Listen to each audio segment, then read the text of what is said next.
Bien, bonjour à tous. Merci de votre présence. On va continuer notre exploration de la perception des objets mathématiques élémentaires que sont les formes géométriques, les motifs et les graphiques, en repartant de la capacité humaine de faire des dessins. Et en particulier, on va parler aujourd'hui des dessins d'enfants et des données qui sont quand même fragmentaires, mais intéressantes, vous allez voir, sur la manière dont les enfants et nous tous sommes capables de produire des dessins sur une base simplifiée géométrique. Alors, un petit rappel de la semaine dernière. On avait d'abord passé en revue un certain nombre de données sur les dessins dans l'histoire de l'humanité, en montrant qu'il y a une propension extraordinaire de l'espèce humaine, pratiquement dans toutes les cultures, pour créer des dessins qui peuvent être iconiques, pictoriels, qu'on reconnaît, mais aussi des dessins géométriques, comme ce fameux rectangle en dessous du grand cerf à Lascaux, et que cette propension humaine pour les formes géométriques ne date pas d'hier, mais est très ancienne. Chez Homo sapiens, on trouve jusqu'à à peu près 100 000 ans cette culture de Blombos en Afrique du Sud qui produit des dessins géométriques, comme ici sur cette ocre. Mais si on remonte encore plus loin, on peut trouver, par exemple, dans la culture des bifaces, qui est très ancienne, jusqu'à 1,8, peut-être 2 millions d'années pour les sphéroïdes dont on avait parlé, la production donc d'objets avec des symétries et des formes géométriques simples. Les sphéroïdes sont particulièrement spectaculaires. On a l'impression qu'il y a l'intention de produire une sphère qui conduit à tailler un objet, sans doute pendant des heures, pour arriver à reproduire cette idée d'une sphère. Alors, oui, j'avais essayé d'argumenter que le sens de ces objets, de ces productions graphiques, nous échappe souvent, et que c'est peut-être illusoire d'essayer de leur attribuer un sens. On avait regardé cet article qui prétendait avoir compris le sens des séries de points ou de marques sur les animaux, et on avait vu que c'était quand même très fragile, même si c'est intéressant d'essayer, mais enfin c'est extrêmement difficile parce qu'il y a une ambiguïté fondamentale sur ces objets qui sont très simples et qui du coup ont beaucoup d'interprétations. Par exemple ici cette marque en forme de lettre P, ou claviforme, peut-être en forme de massue. Est-ce que c'est une massue? On a l'impression ici que ça peut être une hache, hein, dont on reproduit un petit peu le mouvement pour aller frapper cet animal qui est peut-être blessé ici. Bon, mais tout ceci, ce sont des interprétations qui sont toujours très difficiles. La syntaxe, par contre, peut être analysée. Et c'est ce que j'avais essayé d'argumenter, c'est qu'on peut essayer de comprendre au moins le langage graphique, le langage géométrique qui permet de créer ces productions. Et mon argument était que l'analyse de ces signes suggère déjà, c'était le cas, on l'avait vu dans le travaux de Sauvé et collaborateurs, une forme de composition. Il y a un langage. Il y a un langage qui consiste en des traits élémentaires, des lignes, des cercles, et puis 3 opérations qui étaient postulées par Suzanne et Georges Sauvé, la répétition, la concaténation et l'enchâssement, donc la composition récursive. Alors on va continuer dans les cours suivants d'explorer cette idée d'un langage de la géométrie. Le premier point que je voudrais signaler, c'est que non seulement on produit de telles formes, mais on est aussi capable souvent de les reconnaître. Alors évidemment lorsqu'elles sont pictorielles, mais même très simplifiées.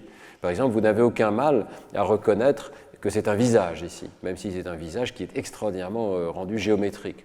Alors, ça vient de la vallée des Merveilles, dans le sud de la France. On l'appelle le Christ, ce qui est tout à fait inapproprié, évidemment, puisque c'est bien avant la période chrétienne, mais c'est un visage, il n'y a aucun doute. Je pense que vous n'avez pas de mal à reconnaître ici cette petite scène de chasse. On voit des personnes avec des arcs dans cette scène du néolithique de l'Espagne. Et puis ici, c'est une photo que j'ai faite moi-même sur la côte nord-ouest des États-Unis, où on trouve des pétroglyphes des Indiens du nord-ouest, et vous reconnaissez très facilement une baleine simplifiée ici. Alors, ça ne va pas de soi. Ça nous paraît très facile, très évident, que l'on reconnaisse de tels dessins. Pour l'humanité, c'est évident. On va voir que pour d'autres animaux, ça n'est pas évident du tout. Le premier point, c'est que, effectivement, pour nous tous, ça n'est pas plus difficile de reconnaître ces dessins que de reconnaître des photos ou les objets eux-mêmes. Ça a été étudié très précocement et on peut rendre aussi hommage au travail de Biedermann, Irving Biedermann, qui a beaucoup étudié la reconnaissance des objets et dès 1988 fait ce test extrêmement simple, consiste à comparer le temps qu'il faut et le taux d'erreur. Vous avez ici le taux d'erreur et le temps de réponse pour reconnaître des objets sur la base d'un dessin de leur contour, avec ce qu'il appelle les géons, des formes très élémentaires, et puis sur la base d'une photographie en noir et blanc plus réaliste. Vous voyez que les courbes sont très parallèles, ce n'est pas très précis, hein, et surtout, il faut donc à 100 millisecondes d'exposition, donc un dixième de seconde, ça suffit pour reconnaître sur ces dessins des objets. Donc il n'y a pas un traitement sériel, complexe, analytique, il y a un traitement très automatique de ces formes simplifiées des objets. Et là encore, il n'y a pas beaucoup de données, mais il y a des données quand même assez anciennes qui suggèrent que c'est le cas pour l'ensemble de l'humanité. Cet article de 1975 de Kennedy et Ross est assez célèbre. Ils partent en Papouasie, Nouvelle-Guinée, et ils vont voir les Songhe de Nouvelle-Guinée qui, d'après eux, n'ont aucun art pictoriel. Donc ils n'ont pas de dessin pictographique qui représentent effectivement des objets. Bon, quand on regarde l'article, comme toutes les cultures du monde, ils ont quand même des motifs abstraits. Ils ont des motifs abstraits qu'ils utilisent pour décorer des écorces, pour faire des colliers, ils ont des couronnes de plumes, des ornements faciaux. Donc vous voyez que cette propension à la décoration géométrique est universelle. Mais le point ici, c'est qu'ils n'ont encore jamais vu de dessin qui représente des objets particuliers. Et les chercheurs sont les premiers occidentaux, d'après eux en tout cas, à aller voir et à passer du temps chez les Songhe de Nouvelle-Guinée, et ils vont leur présenter toute une série de dessins, choisis, on ne sait pas trop comment, hein, vous voyez qu'il y a une très grande diversité ici, je ne les ai pas tous mis, hein, j'en ai mis que quelques-uns. Il y a par exemple un dessin de voiture, bon, ils voient très rarement des voitures, mais ils en ont vu quand même. Et où il y a un dessin d'avion, que je n'ai pas mis ici, mais ils voient de temps en temps passer des avions au-dessus de chez eux.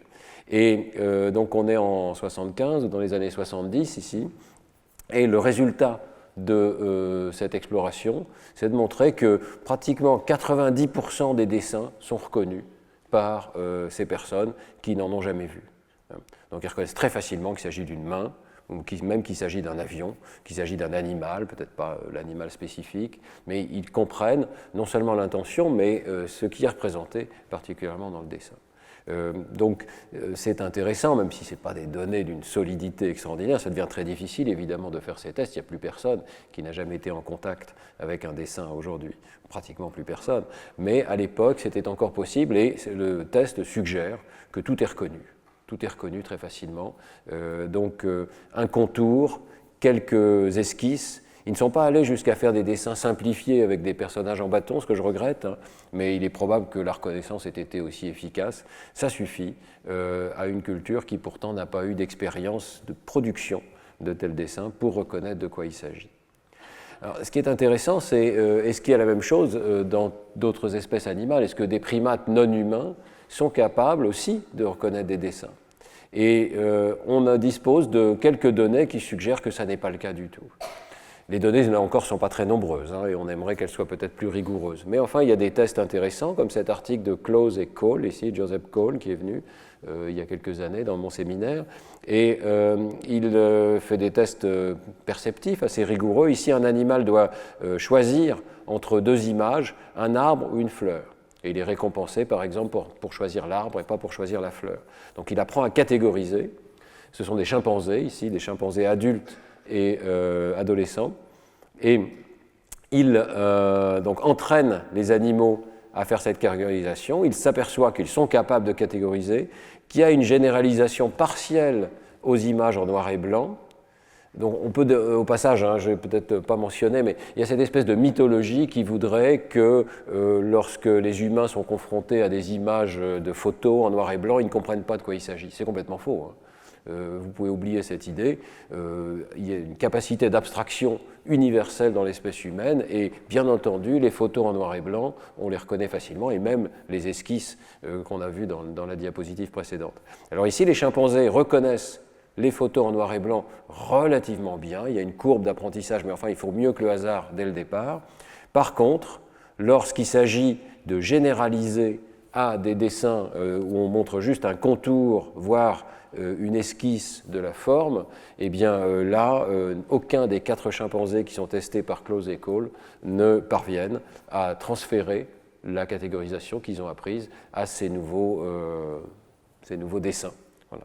Alors ils ne font pas tellement la distinction, mais apparemment c'est ni pour les dessins un petit peu réalistes de contours, ni pour les formes géométriques qui simplifient beaucoup le dessin. Donc il semblerait que même des chimpanzés en laboratoire bien entraînés ne soient pas capables de cette abstraction dont les humains sont capables. Ici, on a un autre article de Diamond, des collaborateurs, dans lequel on passe à d'autres espèces, des orang-outans et des singes macaques. Et là encore, ils ne sont pas capables de transférer un apprentissage qui est fait sur des photos en couleur et sur des photos en noir et blanc à des dessins sous forme de traits. L'idée est un petit peu différente parce que le dessin a été simplifié par ordinateur, donc il est encore assez réaliste quelque part. Ce sont les contours extraits par ordinateur d'images réalistes. Malgré tout, vous voyez que aussi bien les orang-outans que les singes macaques ici, donc les deux premières barres c'est les orang-outans, les deux secondes ce sont les singes macaques. Vous voyez qu'ils peuvent réussir avec des images familières qui sont des images d'entraînement, mais lorsqu'il y a un transfert, en particulier vers les images avec des lignes, des contours, eh bien les animaux ne sont pas performants du tout. Ils ne sont pas complètement au hasard, contrairement à l'étude de Close et Cole, qui est peut-être plus rigoureuse, mais ils ne sont pas bons du tout. Alors je vous ai mis quelques autres références ici un petit peu plus anciennes, notamment le travail de Tanaka au Japon, qui revient sur ces questions. La question n'est pas totalement claire et n'est pas totalement résolue par ces recherches. Pourquoi? Parce que parfois on utilise, comme ici, des contours très proches finalement de l'image, et parfois on utilise des dessins géométriques. Et il faudrait vraiment séparer les deux. Et plus tard dans le cours, je vous montrerai des études strictement de formes géométriques, de quadrilatères, qui montrent clairement que les animaux, là, des singes macaques ou des babouins que nous avons pu tester, n'ont vraiment aucune compétence. Ici, on est un petit peu dans l'entre-deux, et il est évident que si on raffine ce dessin, on se rapproche de plus en plus de photos en noir et blanc et de photos réalistes que les singes sont capables de traiter. Mais le point, c'est que si l'image est suffisamment abstraite, les humains s'en sortent encore, alors que les animaux ne s'en sortent plus. Je voulais revenir un tout petit peu là-dessus, parce que dans le cours précédent, je vous avais montré en particulier ces travaux au niveau cellulaire de Doris Tsao et collaborateurs avec Margaret Livingstone, ici Winrich Freiwald, qui montrent que, par exemple, les neurones qui répondent au visage chez l'homme sont capables de répondre à des visages, des cartoon faces, ici des images caricaturées et simplifiées. Donc vous voyez ici ces neurones, il y a une soixantaine de neurones qui tous répondent très fortement à des images de visage en noir et blanc et qui continuent de répondre à un visage simplifié, mais pas au contour juste des cheveux symbolisés ici. Donc ça veut dire qu'on peut simplifier des images et les animaux continuent de répondre. Le point, c'est qu'il faut respecter un template, comme on dirait en anglais, un motif particulier qui fait répondre ces cellules.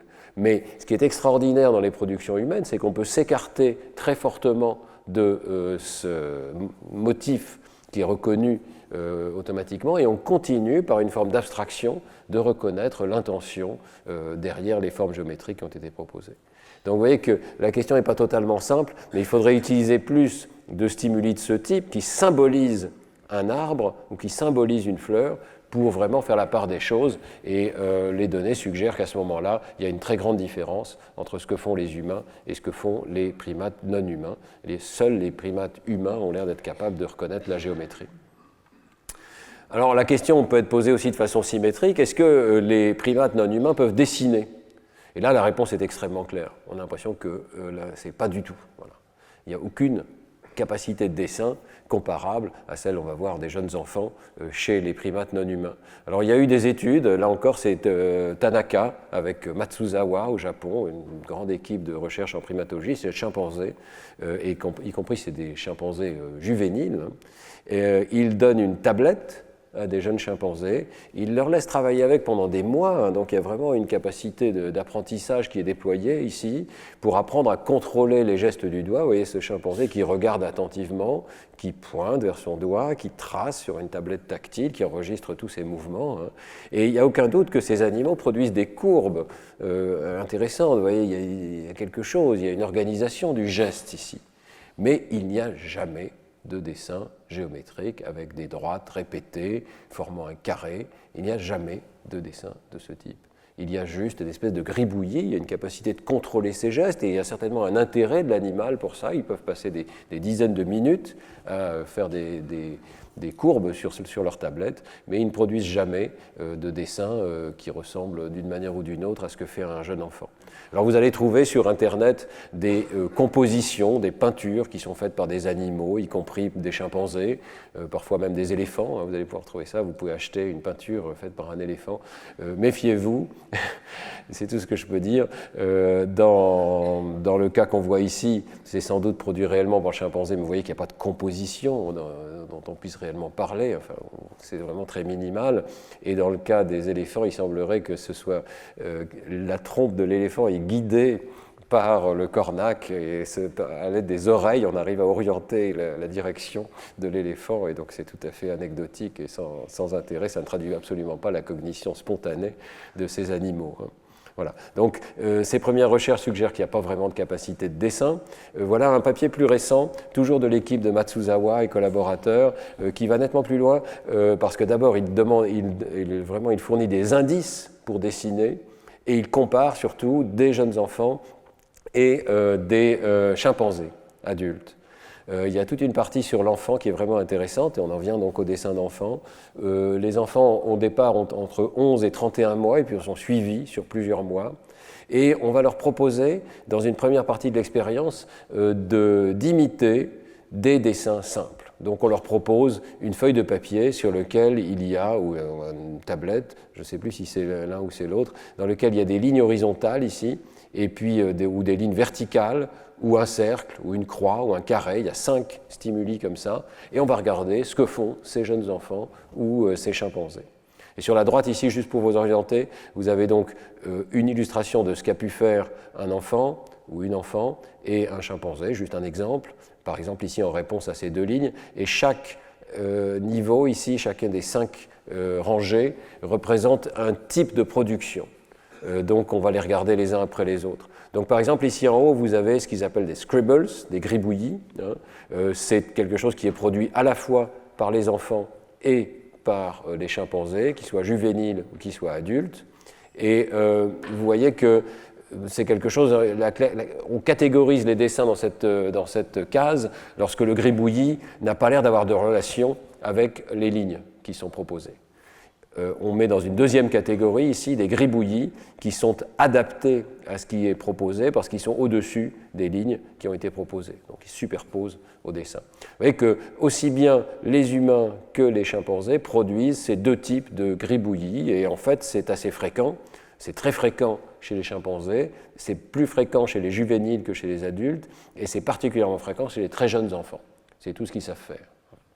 Mais ce qui est intéressant, c'est qu'on va observer ensuite chez les enfants d'autres types de productions qui sont soit jamais observées, soit parfois, mais très rarement observées chez les chimpanzés.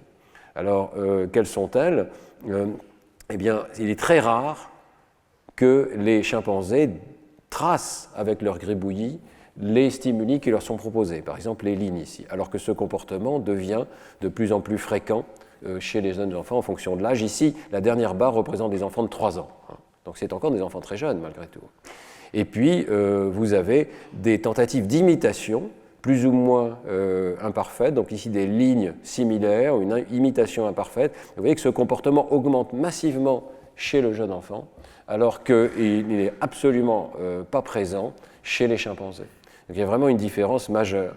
Il y a une autre différence majeure, c'est que les enfants complètent le dessin. Et ça, c'est peut-être le plus intéressant encore.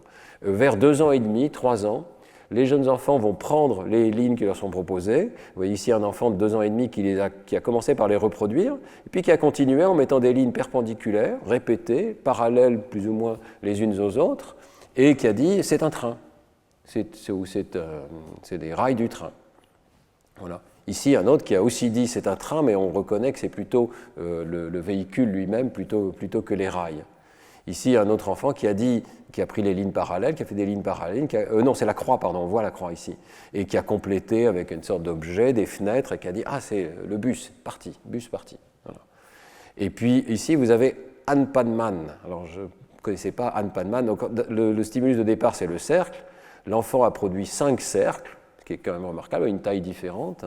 Et puis Anne Panman, voilà, c'est un personnage japonais de dessin animé, donc familier de l'enfant. Et vous voyez que ce n'est pas idiot, hein, il y a des deux yeux et puis peut-être la forme du nez et des joues ici qui est symbolisée. Donc très tôt, les enfants divergent même des chimpanzés juvéniles et adultes dans leur capacité de produire ces formes géométriques abstraites. Deuxième test dans le même article de Tetsuro Matsuzawa, on va leur présenter un visage, et ce visage va être incomplet. Parfois le visage est complet, parfois il manque un œil, l'œil droit, l'œil gauche, parfois les deux yeux manquent, et parfois il n'y a que le contour du visage. Alors ça va permettre de voir si les animaux et les petits humains font attention aux parties qui manquent et sont capables de dessiner, peut-être de dessiner les parties qui manquent. Donc toujours un petit peu la même analyse, hein, vous avez des exemples de production par les enfants, ici à gauche, dans la colonne de gauche, des exemples de production par les chimpanzés dans la colonne de droite, et puis l'évolution de la fréquence de ces 5 différents comportements en fonction de l'âge chez les enfants et chez les chimpanzés. Alors les chimpanzés produisent des gribouillis qui sont plus ou moins appropriés quand même au stimulus qui est présent. Par exemple, les chimpanzés peuvent gribouiller le visage tout entier, mais peuvent aussi gribouiller soit l'espace qui est laissé vide autour du dessin ici, soit en particulier la partie qui est manquante, par exemple l'œil gauche ou l'œil droit quand il est manquant. Pardon, c'est les parties présentes. On voit que l'animal est capable de faire attention à ce qui est présent sur le dessin, mais voilà, et il va aller gribouiller dessus. Par contre, là encore, il y a un comportement qui est totalement manquant chez le chimpanzé, alors qu'il augmente en fréquence en fonction de l'âge chez les jeunes enfants, qui est le fait de compléter la partie manquante. Les enfants font attention et vont aller mettre un dessin autant qu'ils puissent le faire. Ce n'est pas un dessin réaliste, mais un petit rond ou une petite marque, par exemple, sur l'œil qui est manquant ici. Donc là encore, on voit que les enfants humains, contrairement aux autres primates, font attention à la structure géométrique de ce qu'ils voient, que ce soit des lignes ou un visage, font attention à la relation partie-tout, sont capables de compléter avec leur propre dessin, et ce comportement émerge dès 2 ans. Il est assez caractéristique de l'espèce humaine. Alors la capacité de dessin a fasciné beaucoup d'artistes et a fasciné beaucoup de psychologues également. Ici, on voit un dessin, plutôt une peinture très célèbre du début de la Renaissance à Vérone, de Giovanni Francesco Carotto. On voit un enfant qui tient son dessin. Voilà. Et il y a donc une psychologie du dessin d'enfant, mais qui n'est pas exactement peut-être celle qu'on souhaiterait. C'est une littérature ancienne, vous voyez, avec notamment Goodenough, qui est fondateur de l'idée que l'on peut utiliser le dessin du bonhomme comme un test projectif ou un test d'intelligence. Et puis en France, Luquet, à peu près au même moment, et tout ceci avant Piaget et Inelder et leurs études de la géométrie chez l'enfant. Hein. Et Luquet a produit ce livre encore très intéressant sur le dessin enfantin. Mais la perspective est un petit peu différente de la perspective des sciences cognitives aujourd'hui. C'est l'idée que, d'abord, ces dessins d'enfants peuvent être mis sur une échelle linéaire. Le test du bonhomme, c'est vraiment ça, à quel point le bonhomme va reprendre les détails de plus en plus réalistes qui constituent un personnage humain. Et puis, ça peut servir donc de test d'intelligence pour marquer la progression des enfants dans leur développement. On le voit encore très récemment, vous avez peut-être vu une publication sur l'effet des écrans chez les enfants, et ils utilisent le test du bonhomme pour vérifier la progression des enfants, et ils montrent que ce n'est pas du tout les écrans qui ont un rôle, mais c'est simplement le niveau socio-économique des familles qui fait évoluer les enfants sur cette échelle de dessin. Voilà. Alors, c'est donc Luquet en particulier, en 1927, dans ce petit livre « Le dessin enfantin », décrit la variété et la progression des dessins d'enfants. Il a toute une collection de dessins d'enfants, donc c'est vraiment assez intéressant. C'est un livre bien documenté, mais le principal point de ce livre, c'est de documenter finalement les défauts des dessins des enfants. Et on voit en permanence donc un vocabulaire qui dit les bonhommes sans tronc, l'apparition timide du tronc, le nez, la bouche font défaut, il a oublié ceci, les relations lui échappent, voilà, etc., etc. C'est vraiment une vision défective et qui dit les jeunes enfants ne sont pas capables de faire des dessins avant un certain âge et qui décrit la progression. Cependant, il y a quand même une observation intéressante et qu'il développe, c'est l'idée qu'il y a une partie de réalisme Et ce réalisme progresse avec le développement. Et en particulier, le dessin enfantin fournit la preuve que la génération existe chez l'enfant. Luckey distingue des étapes. Je ne vais pas toutes les reprendre. Hein. Vous voyez que ça commence par une vision très défective, c'est le réalisme fortuit, c'est par hasard. J'ai fait un cercle ou une courbe et puis je dis c'est un ballon. Réalisme manqué. Voyez. Mais il y a cette étape numéro 3 de réalisme intellectuel qui va nous intéresser, avant d'arriver à un réalisme visuel où l'image ressemble fortement à ce qu'on cherche à dessiner. Ce réalisme intellectuel, c'est, comme il le dit, mettre en évidence, en laissant à chacun sa forme caractéristique, le plus grand nombre, sinon la totalité des éléments essentiels de l'objet, y compris les éléments invisibles. C'est pour ça qu'on appelle réalisme intellectuel, parce que l'idée est là, l'idée abstraite est là, et c'est ça qui va nous intéresser. Elle n'est pas représentée de façon réaliste, mais le noyau de la géométrie de l'objet peut être représenté. Et c'est assez fascinant de voir qu'une abstraction intellectuelle peut en fait précéder le réalisme. On aurait pu penser que c'est l'inverse exact, hein. Et une fois de plus, on voit que le cerveau humain projette des formes géométriques abstraites très tôt sur ce qu'il essaye de dessiner. Alors, la même observation est faite par Goodinath dans le livre de 1928, dans l'article plutôt de 1928. L'enfant dessine ce qu'il sait plutôt que ce qu'il voit. Je pense que ça, c'est bien vu. L'enfant dessine ce qu'il sait, et ce qu'il sait va assez loin. Goodinath donne plusieurs exemples. Par exemple, l'enfant continue de dessiner le visage stéréotypé vu de face, même quand il voit la personne de profil et qu'on lui demande de copier ce dessin. L'enfant va dessiner, par exemple, une grande aiguille à tricoter qui traverse une pomme. Il va la dessiner en entier, même si, bien entendu, on ne peut voir qu'un côté ou éventuellement deux côtés. Ça ne fait rien. Il va dessiner le trait complet. Donc il dessine ce qu'il sait plutôt que ce qu'il voit. Il dessine un modèle mental abstrait de la scène plutôt qu'une projection spécifique. C'est plus difficile de dessiner une projection que de dessiner le modèle mental abstrait. On retrouve un petit peu ce qu'on a discuté la semaine dernière dans le séminaire, c'est-à-dire qu'il existe un modèle mental peut-être simplifié, une forme de carte graphique mentale qui nous permet de reconstituer les scènes. Le rendu de cette forme abstraite est difficile, mais l'objet mental, il est peut-être déjà là très tôt chez le jeune enfant.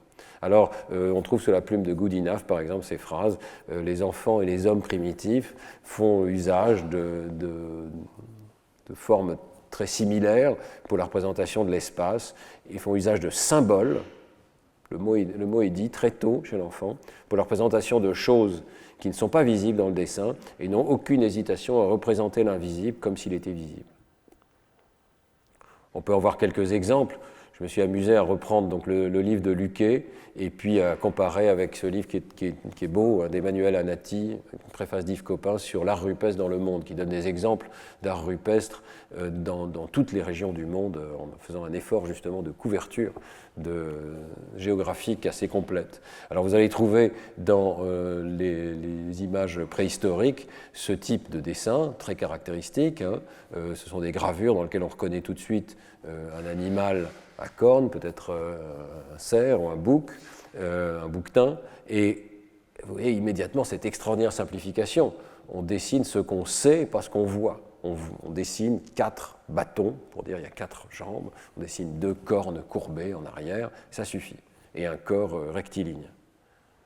Vous avez ces dessins qui indiquent qu'il y avait déjà des chariots dans cette région du monde, et vous voyez que ce chariot est représenté sous cette forme intellectuelle. Donc à nouveau les animaux sont rectangulaires, les pattes sont au nombre de 4 mais sont des petits bâtons, et puis vous voyez cet aplatissement du chariot, les roues sont aplaties et représentées sous forme de cercle avec une croix à l'intérieur. Mais ça ne nous empêche pas de le reconnaître évidemment. Vous avez la même chose ici sur un autre dessin d'Afrique du Nord. Eh bien voilà les dessins d'enfants, livre de Luckey, et un enfant, il me semble que c'est vers 6 ans, là c'est déjà assez avancé, hein, mais qui aplatit complètement le chariot qu'il essaye de représenter, avec les petits bonhommes à l'intérieur, les roues, très proches du dessin rupestre, avec aussi cet animal qui est vu de côté, là, avec ses jambes verticales, rectangulaires. C'est une forme de réalisme intellectuel. C'est déjà assez réaliste ici. Voilà un dessin encore plus simple, et sympathiques, dans lesquels les jambes sont des bâtons.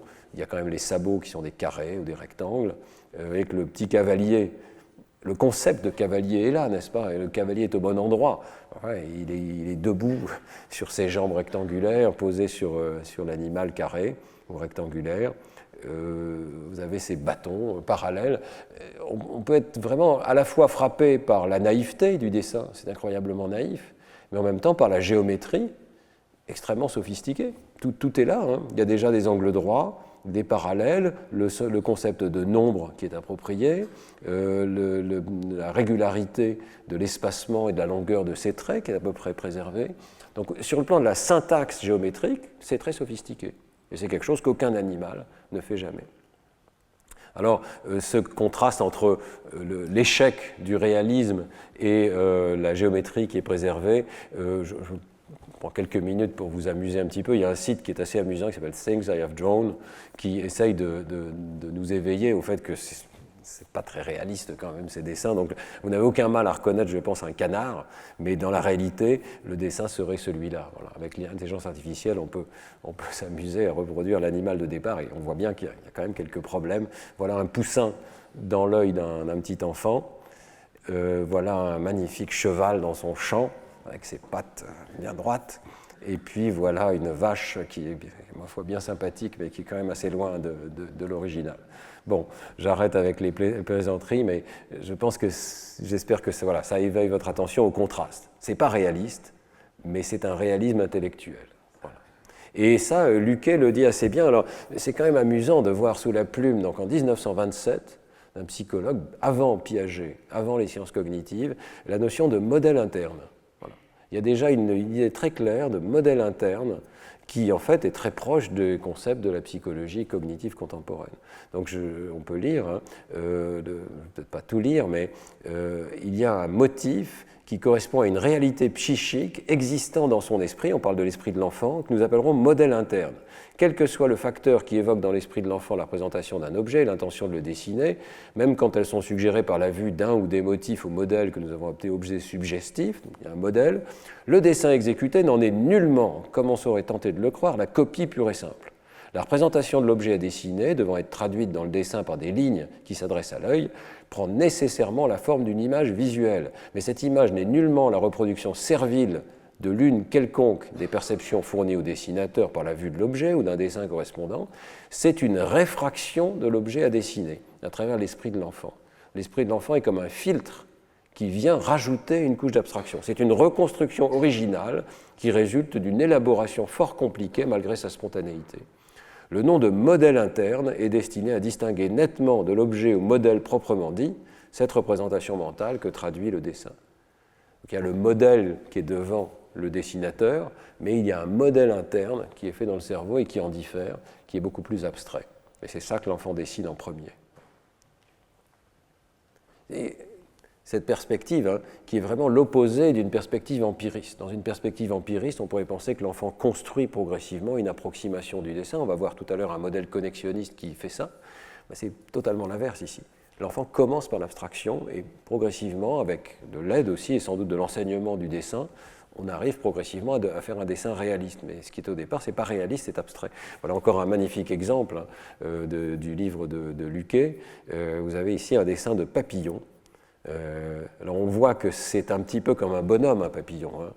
Il a des yeux, une bouche et un nez, mais il a aussi des cercles sur le côté avec des magnifiques croisements de lignes perpendiculaires et à 45 degrés ici sur ses ailes, et ça fait de lui un papillon. Et que tout y est, hein, les droites, les cercles, l'organisation radiale, symétrique, tout ceci, évidemment, au détriment du réalisme. Et je vais rappeler ce que j'avais dit la dernière fois, c'est qu'on trouve finalement dans toutes les cultures le même jeu de primitives géométriques. Ça m'a intéressé par exemple de voir dans le livre que je mentionnais tout à l'heure, hein, d'Anati, un parallélisme très strict parfois entre les formes qui sont choisies pour représenter la figure humaine à Valcamonica par exemple et à Hawaï. Il n'y a aucun doute que ces cultures n'étaient pas en contact, mais elles choisissent des formes qui sont à la fois très similaires, très géométriques et absolument pas réalistes. Pas facile pour un être humain de prendre ces postures carrées à angle droit, presque impossible, mais c'est les formes qui sont choisies par ces cultures parce que, quelque part, c'est le répertoire géométrique dont nous disposons au départ. Alors, il y a des articles plus récents, évidemment, que ceux de Luckey et de Goodenough. Ils ont tous un peu cette caractéristique de se focaliser sur la progression plutôt que sur la caractérisation de la syntaxe de départ. Donc on trouve cet article de 92, par exemple, qui est assez intéressant parce qu'il demande à des enfants de produire des dessins assez précis, des dessins soit d'un enfant, soit d'un adulte, et de sexe masculin ou de sexe féminin. Voilà.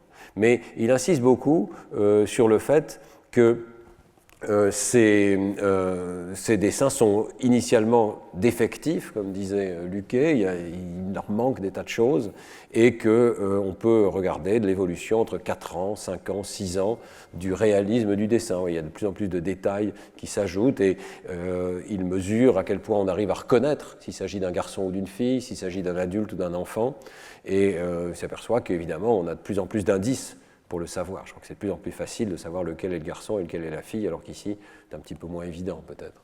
Bon. Mais il néglige totalement le fait qu'il y a une abstraction. En fait, ces dessins au départ sont très malins. Ils ont beau être juste un rond avec des petites pattes, et c'est vrai que les jambes ne sont pas attachées à la tête directement comme ça, c'est une erreur de l'enfant, mais en même temps, c'est un réalisme. Et l'enfant représente par exemple par la dimension verticale, le fait qu'il s'agit d'un adulte ou d'un enfant. C'est bien vu. C'est bien vu. Donc la géométrie est là. Et on retrouve évidemment le même genre de choses dans Luckey. Luckey, ici vous voyez ça commence à 4 ans. Luckey a des dessins qui commencent à 3 ans, 3 ans et demi. On a vu avec Matsuzawa qu'il y avait un développement et que vers 3 ans on commence vraiment à avoir un comportement géométrique adapté, mais je soupçonne, et il y aurait sans doute des recherches très intéressantes à faire avec les tablettes graphiques maintenant, que si on regardait un petit peu en finesse la séquence que produit un enfant de 2 ans, on trouverait déjà une organisation un peu stricte des parties qui sont utilisées. Et alors c'est ce que fait un petit peu Michael Frank ici avec une personne qui s'appelle Judith Fan, qui consacre beaucoup ses recherches à ces dessins chez l'enfant. Ils ont demandé, donc, ils essayent vraiment de créer une sorte de base de données des productions graphiques des enfants. Et vous voyez ici, donc, on a pour 16 objets, vous en voyez une fraction seulement ici, 16 objets communs, on demande aux personnes de faire un dessin sur un écran tactile rapidement, en moins de 30 secondes, et on regarde ce qu'elles arrivent à faire. Ça permet de faire une sorte de base de données systématique, contemporaine, des dessins, en fonction de l'âge des enfants. Vous voyez ici 4 ans, 5 ans, jusqu'à 9 ans et plus, et dans ces différentes catégories. Alors, là encore, leur emphase, c'est est-ce qu'on est capable de reconnaître, est-ce qu'il y a un réalisme visuel au sens de Luckey. Donc il demande à des adultes de reconnaître ces dessins. Il y a 16 étiquettes possibles, il y en a 4 supplémentaires qui ne sont pas présentes du tout dans les dessins, où il y a la possibilité de dire « je ne reconnais rien ». Et ils font des régressions, des analyses statistiques sophistiquées. Cette base de données est disponible, hein, vous pouvez aussi aller voir. Elle montre donc de façon évidente que l'âge du dessinateur, entre 4 ans ici et un peu plus de 9 ans ou 10 ans, l'âge du dessinateur a une influence significative sur la capacité de reconnaître ce qu'il y a sur le dessin. Et au départ, c'est presque pas reconnaissable du tout. Vous voyez, la proportion de dessins reconnus est quand même extrêmement faible pour les enfants de 4 ans. Donc, ils insistent sur cette augmentation progressive du réalisme visuel. Et on peut aussi avoir les données item par item ici. Donc, on voit qu'il y a certaines choses qui sont assez faciles à reconnaître, le chat, la fleur, puis d'autres qui sont beaucoup plus difficiles à reconnaître, comme le lapin ou la tasse, qui est assez un petit peu surprenant qu'une tasse ne soit pas reconnaissable même dans les dessins précoces. Mais là encore, je m'excuse de répéter la même chose, mais si vous regardez attentivement ces dessins, bon, peut-être que la chose importante, ça n'est pas est-ce que c'est reconnaissable ou pas, mais la chose importante, c'est la syntaxe géométrique. Il y a une syntaxe géométrique chez les enfants de 4 ans. C'est extraordinaire qu'un enfant de 4 ans soit capable de produire un carré et qu'il pense à le faire pour une tasse. Ce n'est pas très reconnaissable, évidemment. Il manque l'anse et peut-être ça ne permet pas de reconnaître. Ça n'est pas du tout ce qui intéresse l'enfant. L'enfant ne s'intéresse pas à cet âge-là à faire que son dessin soit reconnaissable par un adulte. L'enfant s'intéresse à essayer de produire son modèle mental. Et il a un modèle mental très abstrait, un modèle mental qui est déjà en partie organisées en parties. Alors ça, c'est un travail plus récent encore de Michael Frank avec Judith Fan et leurs collaborateurs. Ils reprennent cette base de données, mais ils arrivent à étiqueter les parties de l'objet. Bon, c'est vraiment un travail intéressant parce qu'ils essayent progressivement de construire des outils pour analyser les dessins d'enfants. Et donc ils arrivent ici, je ne rentre pas dans le détail, mais vous voyez qu'ils ont réussi à trouver dans ces dessins d'enfants des parties. Et les parties sont appropriées. Et elles sont appropriées pratiquement dès l'âge de 4 ans.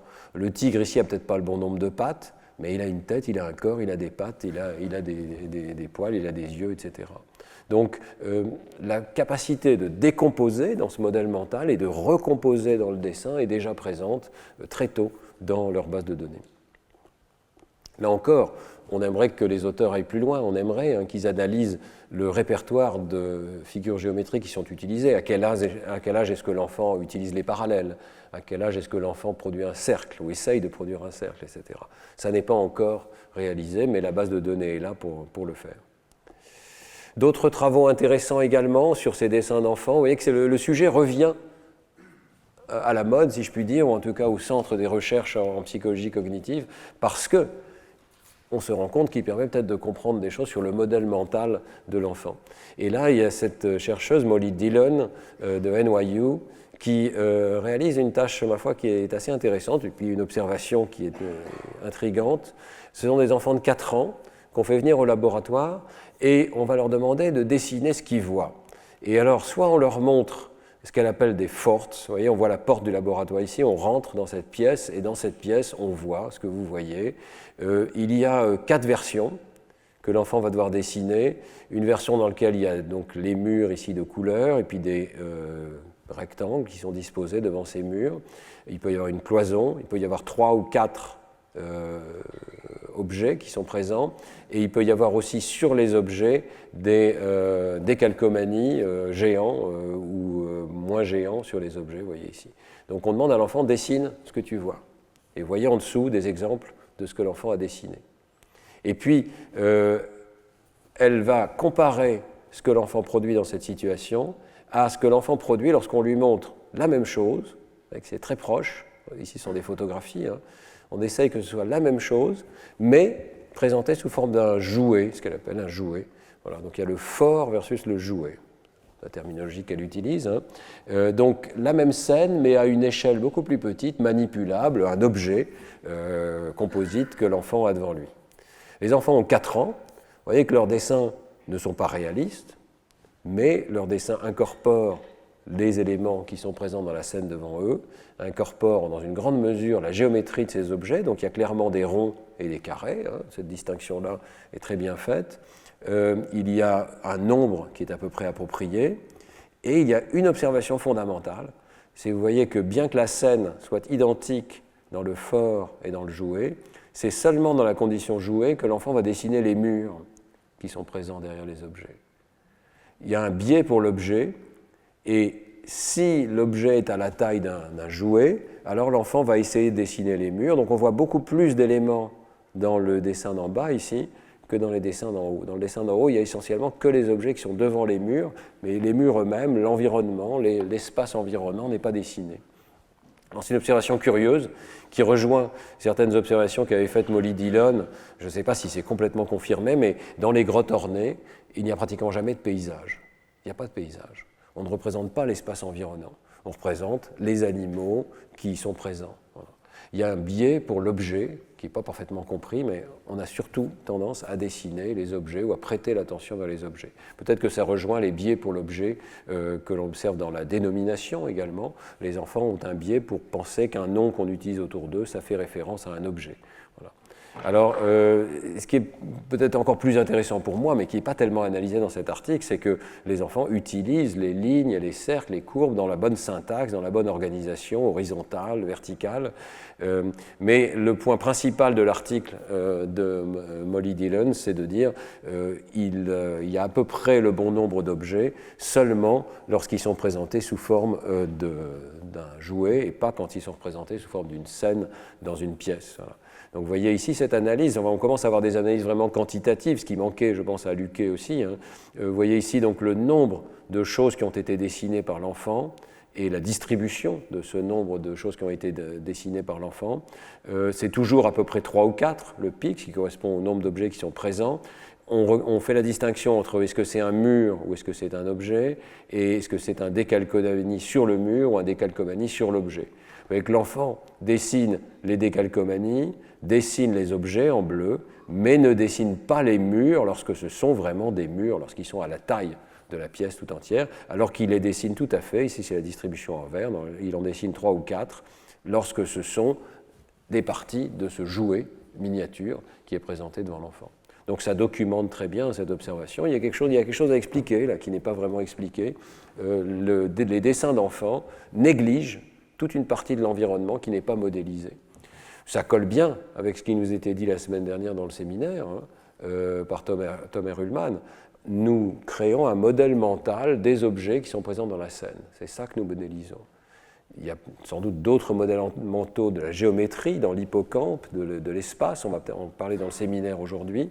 Il y a des cellules de lieux, de grilles, etc. Mais ce n'est pas ça qu'on dessine.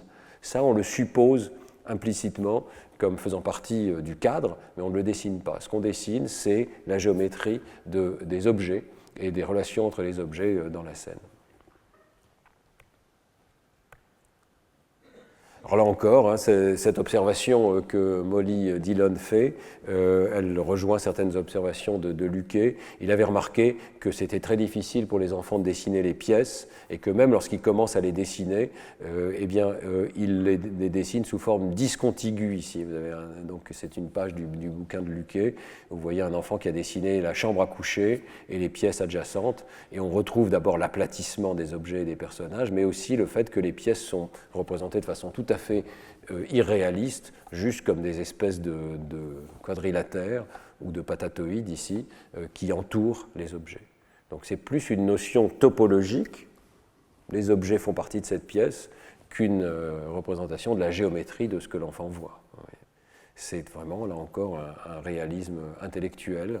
Ce n'est pas réaliste en réalité, mais c'est abstrait, et c'est les relations d'enchâssement qui sont représentées plutôt que la géométrie de la pièce elle-même. Alors, comment capturer ces observations ? Est-ce qu'on pourrait imaginer que l'intelligence artificielle, aujourd'hui, nous fournisse des modèles satisfaisants de cette capacité de perception ? Là encore, je vais commencer par des exemples un petit peu amusants. Vous savez qu'aujourd'hui, on a tous ChatGPT 4. On se demande à quel point ce système est intelligent, est capable de reproduire les performances humaines. Alors, pour ce cours, je me suis amusé à aller voir si les dessins d'enfants, on parle d'enfants de 2 ans, 3 ans, 4 ans. Est-ce que ChatGPT 4, qui est censé nous remplacer à une échelle assez courte, d'après certains, est-ce qu'il est capable de faire des dessins d'enfants ? Alors, peux-tu générer un dessin par un enfant de 5 ans d'un rhinocéros ? Voilà la production de ChatGPT 4. Un dessin de rhinocéros tel qu'il pourrait être créé par un enfant de 5 ans. Alors, quelque part, c'est pas mal. Bon, j'attire votre attention sur le fait que quand on fait ça, on ne sait jamais en réalité ce que le logiciel a reçu comme entraînement. Peut-être que ce dessin fait partie de sa base d'entraînement. J'ai choisi un rhinocéros en pensant que peut-être il y avait moins de chances que ça fasse partie de sa base d'entraînement de dessin d'enfant, mais on ne sait jamais. Mais en tout cas, ça n'est pas ce qu'un enfant ferait. Il y a une ombre, il y a du relief, il y a des pattes qui sont devant les autres. Bon, ça ne va pas. Alors je lui ai dit, il pourrait faire un dessin bien plus simple, un dessin que pourrait faire un enfant de 3 ans. Voilà, alors c'est un peu plus simple, c'est toujours pas ce que fera un enfant de 3 ans. Il n'y a pas la géométrie des patatoïdes qu'on a vu tout à l'heure, c'est pas rectangulaire comme on l'a vu tout à l'heure. Il y a toujours cette notion de relief qui est très tardive dans les dessins préhistoriques en particulier, qui existe, mais enfin qui est très tardive. Alors encore plus simple, plus schématique s'il te plaît. Et là on arrive à un délire, voilà un dessin encore plus simple et schématique d'un rhinocéros comme pourrait le faire un très jeune enfant. Non, pas du tout, pas du tout. Alors je continue, je persévère un petit peu. Là j'ai fait une erreur de typographie, j'ai tapé encore plus simple, et puis j'ai pas eu le temps, le T est parti et le dessin est parti. Mais en fait ça a donné quelque chose d'intéressant, c'est que ChatGPT a produit ce dessin-là, et en disant, voilà le dessin réduit à sa plus simple expression représentant un rhinocéros sous la forme d'un T. Non. Donc, ce logiciel ne sait pas ce que c'est que la forme d'un T. Alors je lui dis juste un dessin avec des jambes en bâton. Non, toujours pas. Mais il affirme que c'est un dessin où les jambes sont représentées par des bâtons. fait un dernier essai. Je voudrais un rhinocéros dessiné avec juste quelques traits, 6 ou 7, des barres et des lignes droites, comme le ferait un enfant de 3 ans. Vous savez qu'il y a cette notion de prompt engineering. On est censé trouver la bonne manière de communiquer avec la machine. Et on arrive encore à un résultat complètement à côté de la plaque. On verra beaucoup d'autres exemples dans le cours et des exemples beaucoup plus précis. Par exemple, est-ce que ce logiciel et ses apparentés sont capables de modéliser un quadrilatère? Il n'y a pas de concept de droite, de courbe, de géométrie, il n'y a pas de vision dans cette machine, pour l'instant, hein, du tout. Voilà. Cette machine dit n'importe quoi, elle ne sait pas ce que c'est qu'un T, elle ne sait pas ce que c'est qu'une droite, elle en parle, parce que c'est ça qu'elle a été entraînée à faire, mais elle n'a pas la connexion avec ce que sont réellement ces objets géométriques. Alors, on peut faire la même chose avec un visage. Je lui ai demandé ici, peux-tu faire un dessin d'un visage carré avec 2 triangles à la place des yeux? C'est pas mal. J'étais un petit peu impressionné par ce dessin-là. Toujours pareil, on ne sait pas si ça vient pas d'un dessin existant, hein, mais c'est effectivement un visage avec une forme carrée avec des triangles à la place des yeux, sauf que j'aurais aimé qu'il n'y ait que ça. Alors je lui repose la question, très bien, je voudrais juste un carré et 2 triangles, et j'obtiens ceci. C'est pas mal non plus, mais c'est toujours pas un carré et 2 triangles. Et le logiciel ne sait pas compter au passage non plus. Bon, je passe sur les anecdotes, mais il y a effectivement des tentatives, et c'est toujours le même groupe. Hein, enfin, pardon, non, ici, ce n'est pas le même groupe. Il y a Judith Fan qui contribue à ce travail ici, mais vous avez un dispositif qui s'appelle Clipasso, et qui a été testé par Judith Pham, dont le but est de faire un logiciel d'intelligence artificielle qui arrive à reproduire les dessins humains. Après tout, ce serait assez utile d'avoir un système qui fait un sketch, comme on dit en anglais, une esquisse d'un dessin. Alors, ils aimeraient avoir quelque chose comme Picasso, c'est pour ça que ça s'appelle Clipasso, surtout que c'est associatif aussi. Donc vous avez ce dessin qui figure dans l'article de Picasso, qui est extraordinaire, où on voit comment on peut passer d'une représentation assez réaliste d'un taureau à une esquisse d'un taureau avec seulement quelques lignes, avec tout le génie de Picasso ici. Est-ce qu'on est capable de faire ça par une machine? Alors la réponse est un petit peu, oui. Oui, ils ont réussi. Voilà les dessins qui sont produits par cette machine Clipasso que vous pouvez essayer. Donc on lui donne une photo et elle va produire des esquisses assez correctes d'un dessin qui pourrait représenter la photographie. Et il y a un paramètre qui est le nombre de traits qu'elle peut utiliser. Et c'est un paramètre qu'on peut choisir pour dire un dessin très simplifié ou un dessin un petit peu moins simplifié ici. Alors comment ça marche? Eh bien, c'est un logiciel qui est entraîné, évidemment, il y a une fonction d'objectif ici, donc on peut voir comment ça marche. D'abord, il y a une image qui est donnée en entrée, il y a une certaine fonction de science qui dit où sont les choses importantes, ça on sait faire depuis pas mal d'années, et puis c'est ici qu'il y a le système qui est appris. C'est un système qui apprend à paramétriser ce qu'on appelle des courbes de Bézier, c'est-à-dire des courbes avec des formes qui sont modulables en fonction de ces paramètres. Et donc le logiciel apprend à générer la liste de ces paramètres en fonction de l'image. Et la fonction d'objectif, c'est que ce dessin va ensuite être rentré dans un logiciel préexistant qui s'appelle CLIP, de reconnaissance d'images, qui a appris lui-même à reconnaître des images, donc c'est un logiciel d'intelligence artificielle existant, hein, et on va donner à Clip l'image de départ et le sketch, l'esquisse ici, et on va lui demander de minimiser la distance entre les deux. C'est ça la fonction d'objectif.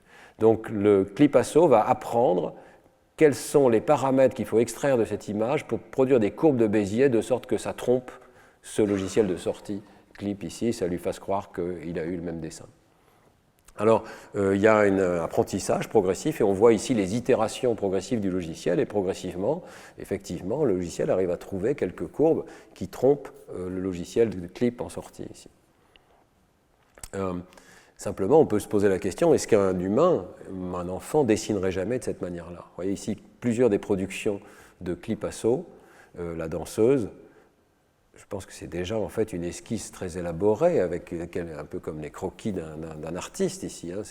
C'est plus proche de Picasso que d'un dessin d'enfant. Ce n'est pas du tout ce que ferait un enfant dans cette situation.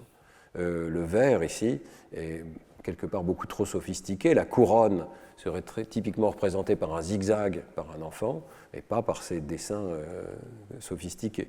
Et ici, le dessin de l'éléphant, on est très très loin de cette représentation avec 4 bâtons, modèle interne abstrait qu'aurait un enfant, pour la chaise ou pour le visage ici. Donc, quelque part, on peut être impressionné par le logiciel, mais on n'est pas impressionné par le logiciel en tant que modèle de ce que fait l'enfant. Ce n'est pas le but non plus des chercheurs ici, mais on est loin de ce que fait l'enfant.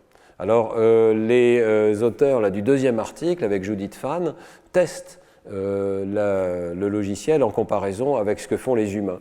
Donc, ils repartent de leur base de données d'esquisse. Au passage, j'en profite pour mentionner qu'il existe une base de données extrêmement intéressante pour ceux qui travaillent sur la vision, et donc maintenant en lien avec le dessin, qui s'appelle le Things Initiative, l'initiative des choses, qui comprend en fait des milliers d'images qui ont été choisies par les chercheurs et documentées de plein de manières différentes. On sait à quelle vitesse elles sont perçues, comment elles sont nommées. On a des images de l'activité cérébrale. Si vous cherchez à analyser des images d'IRM, vous avez toutes les images d'IRM évoquées par ces choses.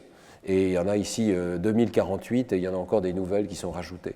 Et les chercheurs collaborent pour rajouter des éléments à cette base de données. Par exemple, les réponses des neurones chez les singes macaques dans le cortex inférotemporal en répondent à ces images. Donc c'est vraiment intéressant, un exercice collectif pour essayer de construire cette base de données de reconnaissance des objets. Mais au passage, donc, certains de ces images ont été choisis pour stimuler des personnes, et on leur demande de le dessiner. Et on compare avec ce qu'a fait Clipasso, ici à droite, dans les mêmes conditions, avec le même stimulus. Donc par exemple, le lion a été dessiné par des humains, et le lion a été dessiné par Clipasso. Et comme je vous l'ai dit, on peut contraindre Clipasso à utiliser qu'un certain nombre de traits, et on peut contraindre les humains, peut-être pas à utiliser un certain nombre de traits, mais à répondre plus ou moins vite, ce qui revient un petit peu au même.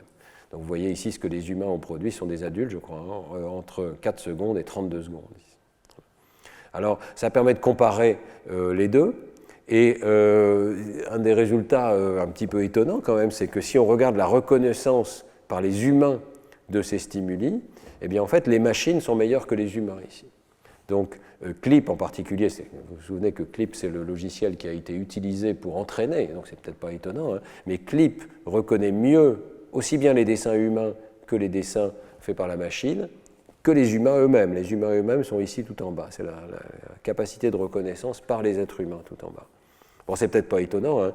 Qui dirait que ceci est un lion?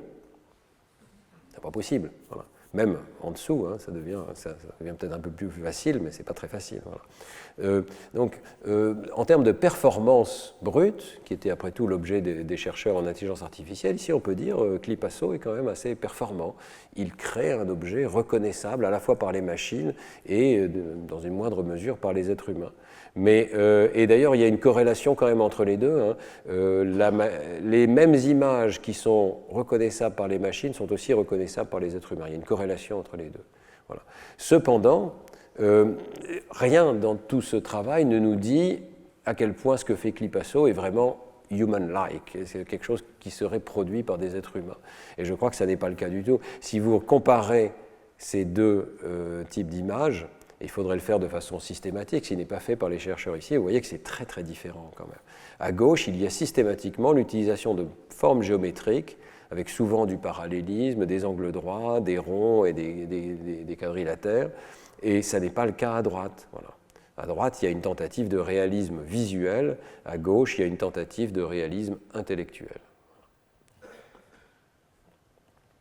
Alors, il commence à y avoir aussi des tentatives du même groupe, hein, toujours avec Judith Fan, de regarder dans le cerveau ce qui se passe lorsque les humains reconnaissent des objets et produisent des objets. Je vais passer assez vite parce que je vois que le temps passe, et puis parce que ça n'est pas complètement conclusif sur le format de représentation de ces objets, mais c'est un petit peu intéressant quand même, et puis ça peut nous faire réfléchir à comment faire mieux ces expériences. Donc on est en 2020 ici, les chercheurs présentent 4 images, et ils vont enregistrer l'activité évoquée lorsque les personnes voient ces images et doivent simplement dire s'il s'agit d'un lit ou d'une chaise, par exemple. Mais surtout, dans la partie la plus originale et la plus difficile, ils présentent un modèle et ensuite le modèle s'en va et les personnes doivent dessiner. on leur donne une petite tablette graphique qui est posée sur leurs jambes. C'est très important de voir qu'ils ne voient pas ce qu'ils dessinent, donc ils ont appris à faire une esquisse sans la voir. Et donc on est uniquement en train d'enregistrer l'activité de leur cerveau lorsqu'ils planifient et dessinent un objet. Ils en dessinent 2 parmi les 4 qui sont proposés ici. Et le résultat de cette recherche, c'est d'analyser donc dans différentes régions d'intérêt de la voie ventrale visuelle ici du cerveau et dans les régions hippocampiques et para-hippocampiques, est-ce qu'on trouve un code pour l'objet qui est dessiné. Et les chercheurs sont heureux de voir que d'une part, ils peuvent décoder, ça on le savait déjà, laquelle des 4 images a été présentée visuellement, dans la phase visuelle de l'expérience.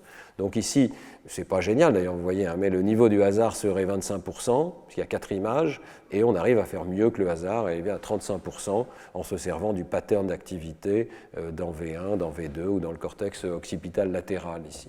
Donc on sait qu'on peut décoder les images qui sont présentées. Et dans d'autres cours, je vous avais présenté, on va bien au-delà de ça. Hein. On peut reconstruire l'image qui est présentée sur la base du patron d'activité.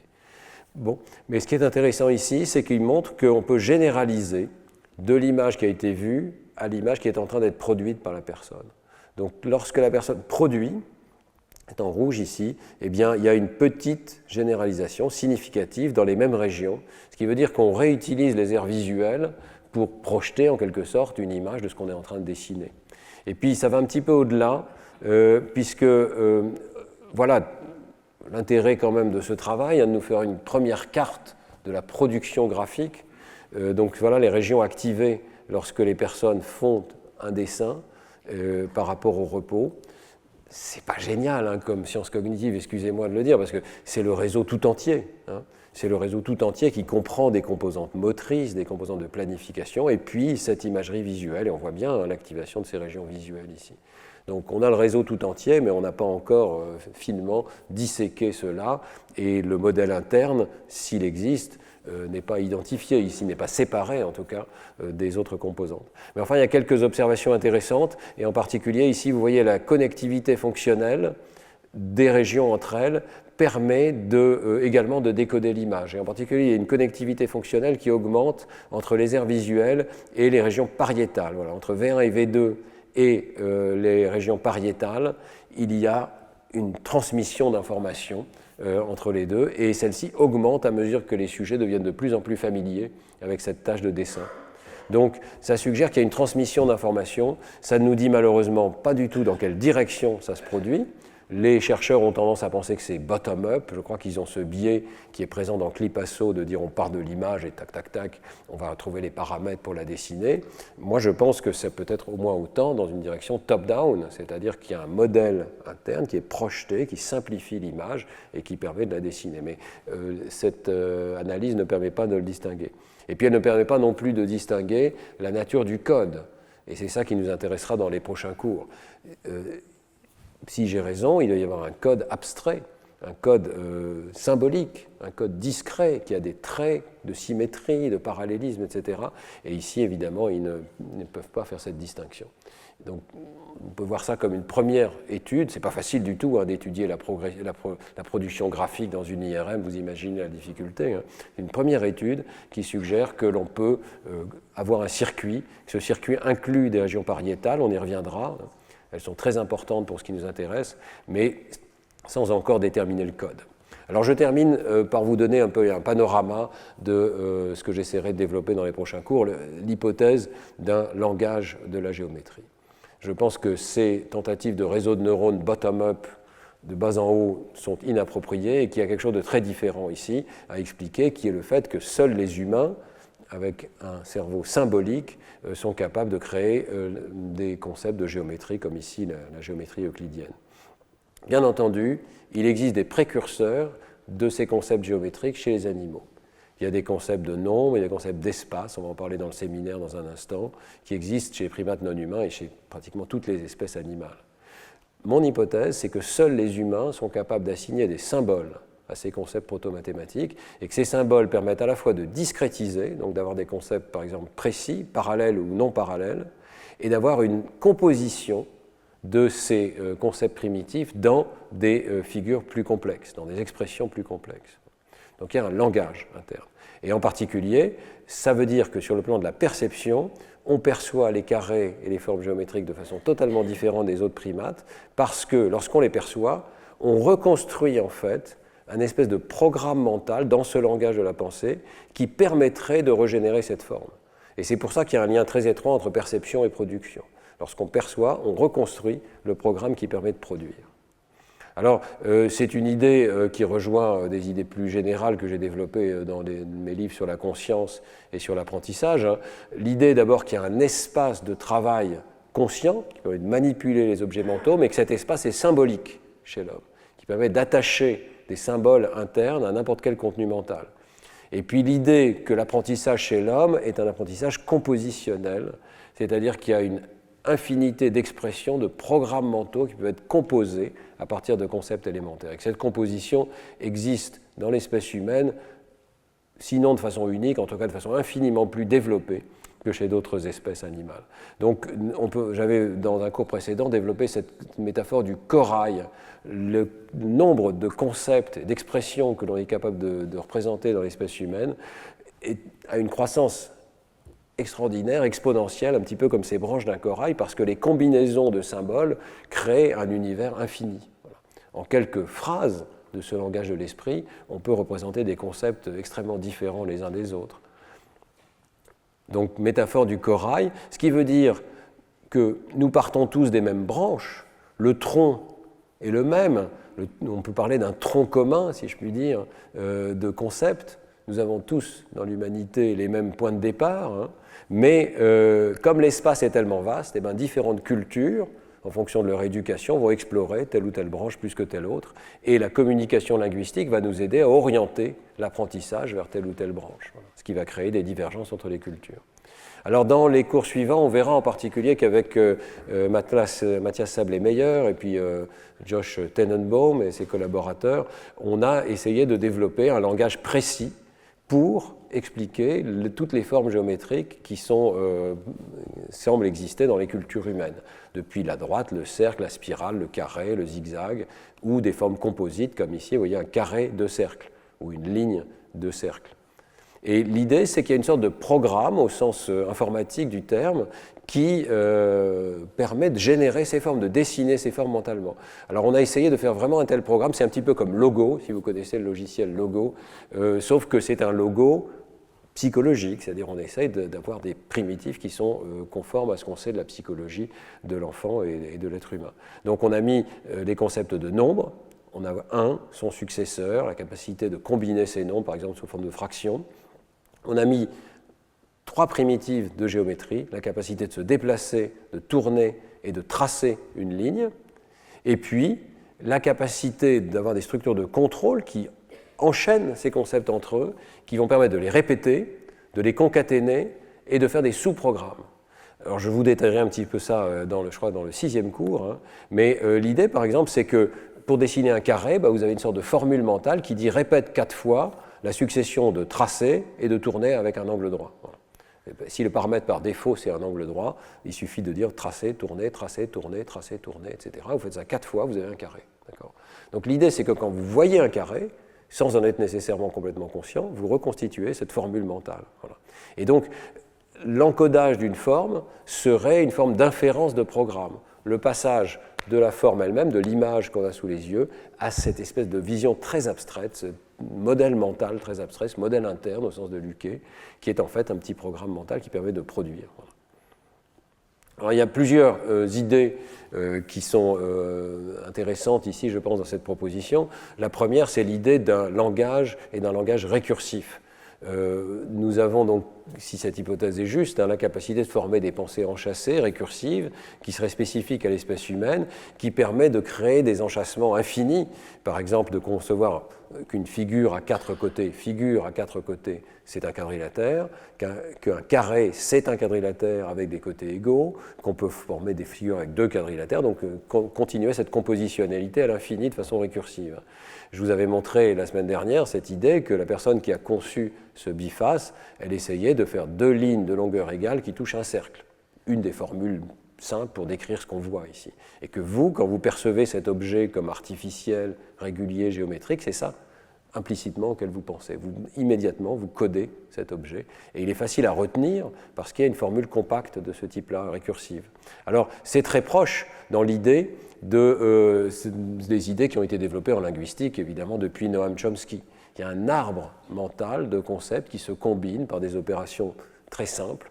Chomsky a une seule opération actuellement qui est merge, pour fusionner deux objets, pour en faire un plus grand, pour former ces arbres de façon récursive. Alors, l'idée que la récursion est au cœur de la cognition humaine spécifiquement est une idée qu'on trouve dans la plume de nombreux auteurs et qui m'ont beaucoup influencé dans ce travail, et notamment donc, un papier fondateur de Hauser, Chomsky et Fitch, si vous ne l'avez pas lu, je vous le recommande très fortement, qui explique qu'au cœur de la faculté de langage, il y a une opération, une seule, c'est la capacité de fusion récursive. Voilà. Donc cette capacité de former un petit arbre binaire avec une tête serait au cœur de la faculté de langage au sens le plus strict du terme, le noyau. Et puis ça a été repris par Tecumseh Fitch lui-même sous le terme de dendrophilie. C'est une idée un petit peu amusante, mais l'idée que l'espèce humaine aime les arbres, pas les arbres réels, mais les arbres géométriques, les arbres mentaux, et que les structures en forme d'arbres récursives, avec un enchâssement donc, de composition, seraient omniprésentes, aussi bien dans le langage, bien sûr, mais aussi dans la musique, dans les mathématiques, dans la science, dans les outils, que dans tous ces domaines, on utilise la faculté de récursion. Voilà. Et ça a été repris également par Hauser et Watumul, je vous ai mis des références ici en dessous, qui, au lieu de parler de grammaire universelle, UG, parle de Universal Generative Faculty, UGF. C'est-à-dire qu'en fait, ça va bien au-delà du langage. Parler, ce n'est pas le langage en tant que communication, c'est le langage interne et en fait une capacité récursive qui serait présente dans de très nombreux domaines, dont la musique. J'ai déjà consacré un cours à ce sujet. Simplement, la nuance que j'apporte avec les collègues du laboratoire, c'est de dire qu'il n'y a pas forcément une faculté, en tout cas au sens neural du terme. On a pu penser que la région de Broca, donc le cortex frontal inférieur gauche ici, serait la région où se produit cette opération de récursion. Mais ce que nos travaux suggèrent, ainsi que ceux d'autres laboratoires, c'est qu'en fait, il y a plusieurs systèmes parallèles qui tous ont développé cette capacité de récursion. Donc ici, j'ai représenté plusieurs des réseaux qui sont actuellement connus, même au sein du langage. Ce n'est pas correct de parler de la faculté de langage parce qu'il y a déjà des structures compositionnelles et récursives en phonologie, en syntaxe et en sémantique. Et ça correspond en partie à des réseaux parallèles et distincts au sein des aires du langage.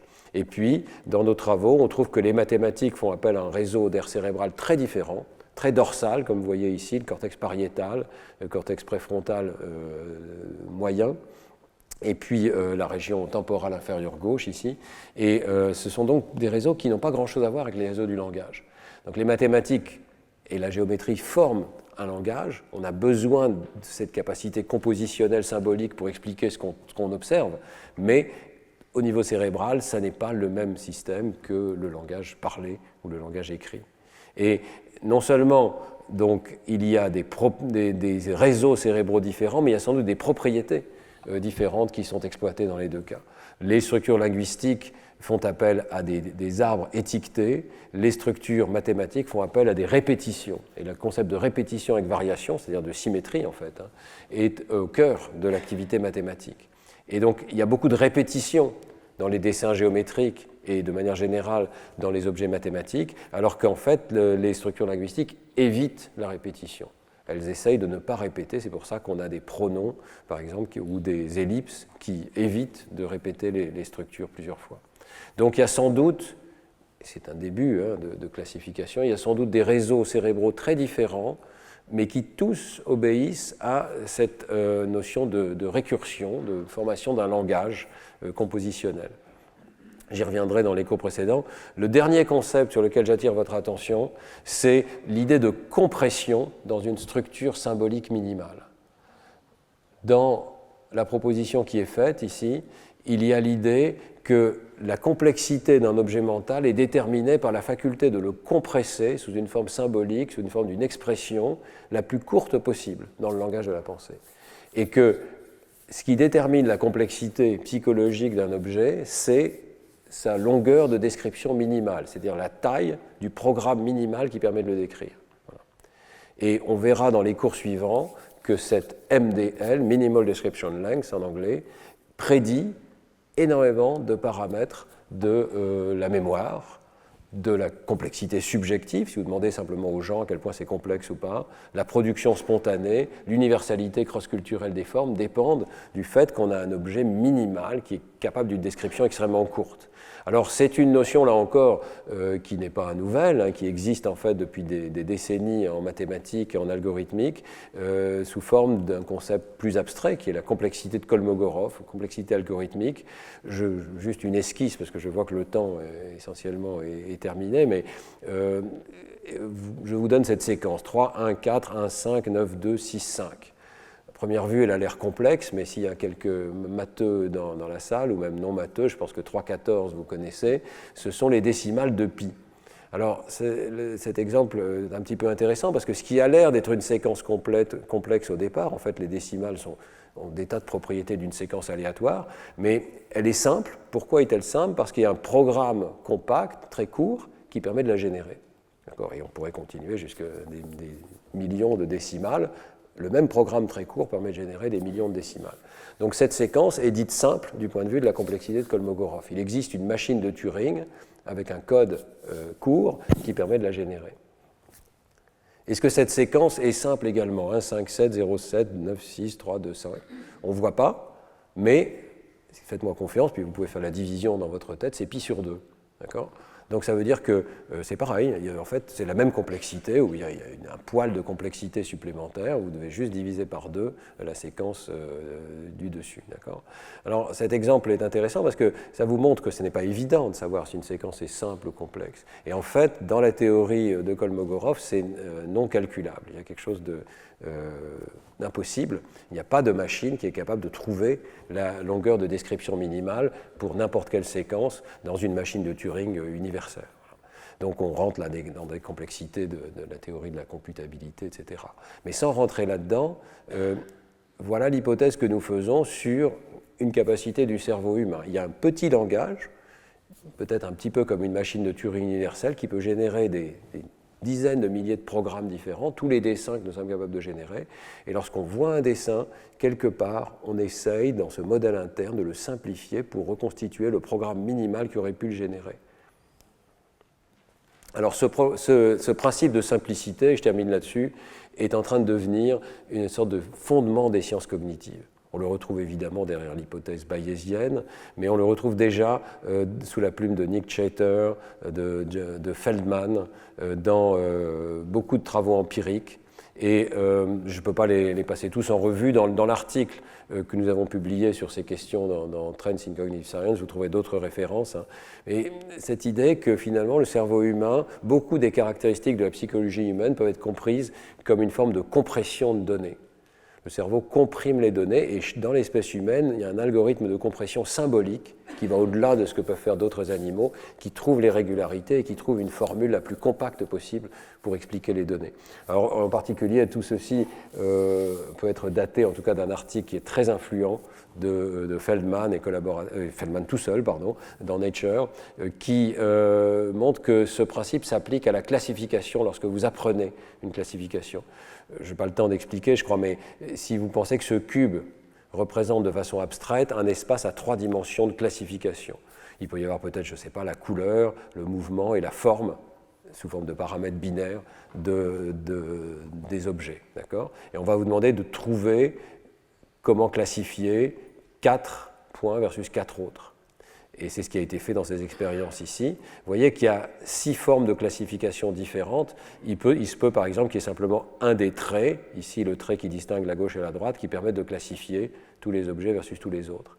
Ça, c'est une situation facile à apprendre. Il se peut que ce soit plus compliqué, qu'il faille distinguer ces deux-là versus ces deux-là. À ce moment-là, la formule mentale, logique, dans le modèle de Feldman, est un petit peu plus compliquée. Puis vous voyez qu'on va vers des formules de plus en plus compliquées ici. Bien, les résultats empiriques montrent que la complexité booléenne, cette version booléenne de la minimal description length ici, prédit la vitesse avec laquelle les personnes vont réussir à trouver la classification et à la retenir. Voilà. Donc c'est un exemple parmi beaucoup d'autres, on en verra dans les cours ultérieurs. longueur de description minimale est un excellent prédicteur de ce que les humains arrivent à comprendre ou à ne pas comprendre. C'est la difficulté de retrouver l'expression mentale, le programme mental qui explique quelque part la difficulté d'apprentissage ici, dans ces théories. Alors, je termine, donc un petit mot de conclusion. Dans ce cours, on a vu que les adultes et les humains produisent et reconnaissent spontanément des dessins, même très simplifiés, des animaux et des objets, que ces dessins représentent la structure abstraite, ne sont pas réalistes au sens normal du terme, mais c'est un réalisme intellectuel, qu'ils utilisent un petit jeu de primitives géométriques et leurs combinaisons, et que toutes ces capacités ne sont pas accessibles à d'autres espèces d'animaux. Voilà. Ils ne sont pas non plus reconnus facilement ou produits par l'intelligence artificielle contemporaine. C'est assez étonnant, parce qu'on pourrait penser que ce qui est disponible à un enfant de 2-3 ans serait facile à modéliser en IA, mais non, ça n'est pas le cas. Il faut vraiment faire appel à quelque chose de beaucoup plus abstrait. Et mes collègues et moi postulons qu'il y a un langage de la géométrie, avec des opérations abstraites de répétition, de concaténation, d'enchâssement, qui est nécessaire pour expliquer ces résultats. Alors dans les cours prochains, j'essaierai de documenter maintenant ces propositions par des données beaucoup plus précises. Dans le cours prochain, on parlera des motifs géométriques et musicaux, et de la possibilité qu'il y ait un seul programme qui les explique. Puis je vous parlerai ensuite de la perception des quadrilatères, le travail qu'on a fait avec Mathias Sablé-Meyer, du rôle de l'éducation, on discutera, est-ce qu'il est nécessaire d'avoir une éducation, est-ce qu'il est nécessaire même de voir, est-ce que les aveugles peuvent avoir des représentations tout aussi abstraites, similaires? Et puis, dans le dernier cours, on parlera des modèles qui sont pertinents pour capturer ces données. Merci beaucoup de votre attention.